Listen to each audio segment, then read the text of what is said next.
माय बापाची सेवा करणाऱ्या लेकराची सुनाची खून ओळख सांगतो भाऊ तुम्हाला की माय बापाची सेवा करणारे लेकर सुना कशा ओळखायच्या याची एक खून म्हणून एक ओळख म्हणून तुम्हाला सांगतो.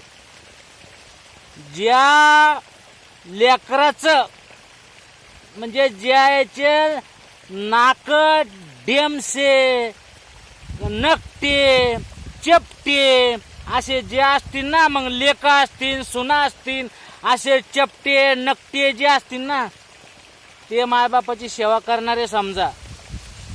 पण ज्याचे नाका असे पव्यासारखे असे उचच असतील ना, ज्या सुनाचं ज्या लेकाचं नाक असं उचच असेल ना ते कधी सेवा करणार नाही, ध्यानात ठेवा.